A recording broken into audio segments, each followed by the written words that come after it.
हिंद, जय भारत, जय छत्तीसगढ़, जय जवाहर। आप देखना चालू कर दिए स्वदेशी जागरण न्यूज। मैं अभी खड़ा हूँ सूर्या मॉल के उस प्रांगण में जहाँ पर सैकड़ों यहाँ पर खरीदारी करने आए हैं यहाँ पर ग्राहक। उसमें से आप आपको हम कुछ जो युवा साथी भिलाई के जो मतलब गौ को लेके, पृथ्वी को लेके एक छोटा सा कार्यक्रम कर रहे भिलाई के युवा साथी, तो लीजिए हम उन्हीं से रूबरू होते हैं, उन्हीं से पूछते हैं कि क्या क्या यहाँ पर प्रोग्राम कर रहे हैं और किस टाइप का प्रोग्राम मतलब बताना चाहते हैं। हाँ मैडम बताइए, आज जो आप जो यहाँ का जो प्रोग्राम कर रहे हैं ये किस उद्देश्य से कर रहे हैं? तो 22 अप्रैल को हम अर्थ डे मनाते हैं। आज हम डेयरी उत्पादन में कितना प्रदूषण हो रहा है उसके ऊपर हम आवाज़ उठाने आए हैं। अगर आप इस पोस्टर को देखिए, इसमें सीधे सीधे साफ साफ लिखा है, हमारे जो केंद्रीय पोल्यूशन कंट्रोल बोर्ड है उसने डेयरी, बूचड़खाने और जो टैनरी मतलब लेदर इंडस्ट्री है, तीनों को हाईली पोल्यूटिंग इंडस्ट्री में नोट किया है। हम ये भी बताना चाह रहे हैं कि डेयरी और बीफ जो है वो एक ही जानवर से शुरू होता है। जो गाय भैंस हमें दूध दे रही है, आगे जाके उसी को बीफ के लिए यूज़ किया जाता है, उसी को लेदर इंडस्ट्री में यूज़ किया जाता है। आप ये भी देख सकते हैं स्टेटिस्टिक्स हमारा कि इतने डेयरी जानवरों को जो हम आर्टिफिशियल इंसेमिनेशन करके उनको गर्भवती बना के उनकी संख्या बढ़ा रहे हैं, वो कितना मीथेन रिलीज करती हैं उस दूध के लिए, कितना उसमें हमारे जो पानी की रिसोर्सेज हैं वो यूज़ होते हैं।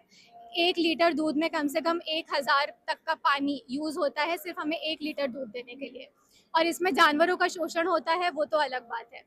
तो इन सबको हम आज हाईलाइट कर रहे हैं और हम ये कंज्यूमर्स को समझाना चाह रहे हैं कि हमें अपनी जो चॉइसेस हैं वो हमें ऐसी रखनी है जिसमें हम एनवायरनमेंट की इज्जत कर सकें, जिसमें हम जानवरों को प्रोटेक्ट कर सकें, और दूध और एनिमल एग्रीकल्चर से जो प्रोडक्ट्स आते हैं। और ये आपका मतलब कितने शहर में हो रही है आप हमें बताइएगा। हाँ, ये आज 20 शहरों में हो रहा है पूरे महीने में। हम इसको अर्थ मंथ मान के सेलिब्रेट कर रहे हैं।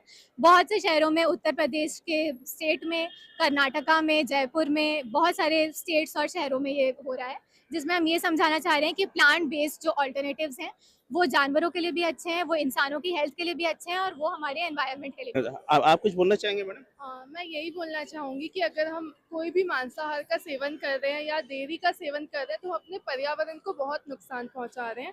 तो इनसे बच के हम वीगन जीवन शैली अपनाएं और करुणा और प्रेम हैं सर, आप क्या जानकारी देंगे हमारे चैनल के माध्यम से लोगों को? मैं बस ये कहना चाहूँगा कि अब आप वीगन बने, बिकॉज डेयरी प्रोडक्ट्स बहुत ज़्यादा सही नहीं है क्योंकि ये कहीं ना कहीं, जैसे इन्होंने बताया, ये यहाँ मेरे पोस्टर में देख सकते हैं आप, I am machine and I am. थोड़ा सा मैं कैमरे तरफ दिखाने बोलूँगा आपको, बिकॉज जैसे कि मेरा पोस्टर पे देख पा रहे हैं, I am mean not a milk machine.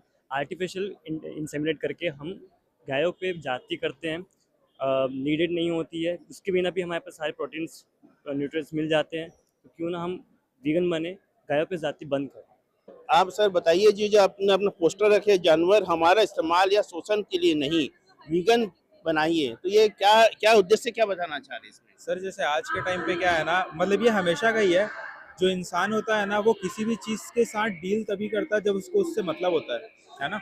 जैसे अगर हम गाय भैंस या फिर किसी भी जानवर की बात करें, उनसे हमको कुछ मिल रहा है तभी हम उसके साथ डील कर रहे हैं, तभी हम उसको पाल रहे हैं, तभी वो चीज़ें कर रहे हैं। तो हमारा मेन मोटिव ये चीज़ है कि अगर एक इंसान को भाव से अगर पालना भी है तो वो इस चीज़ का क्यों वेट करता है देखने के लिए, उससे मुझे कुछ मिलेगा तभी मैं उसको पालूंगा, फिर तभी उसको देख रेख करूंगा। क्योंकि अभी जैसे कुछ लोग भी आए, उनसे हमारी बातचीत भी हुई, तो उनका भी यही चीज़ कहना था कि गाय जो है वो दूध जब तक के दे रही है तभी तक के उन लोग भी पाल रहे हैं, जब बूढ़ी हो रही है तब उन लोग छोड़ दे रहे हैं। तो कहीं ना कहीं हमारा ये कहना है कि ये चीज़ गलत है। अगर आपको किसी भी जानवर को अगर पालना भी, आपके मन में अगर पालने के लिए एक भाव है, तो वहाँ पर कभी भी एक मतलब नहीं आना चाहिए।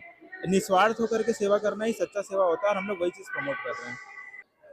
हाँ, तो इनका जो कहना है कि पर्यावरण अभी बहुत दूषित होते जा रहा है और यहाँ पर आए दिन यहाँ पेड़ कट रही है, कुछ कारणवश कभी कभी रोड बनाया जा रहा है, तो कभी कुछ जंगलों की आबादी को कम करके यहाँ पर पॉल्यूशन उस चक्कर में बढ़ रहा है। तो आइए आगे और हम देखेंगे, रूबरू होंगे स्वदेशी जागरण न्यूज से। धन्यवाद। मैं सुकांत खांडरा।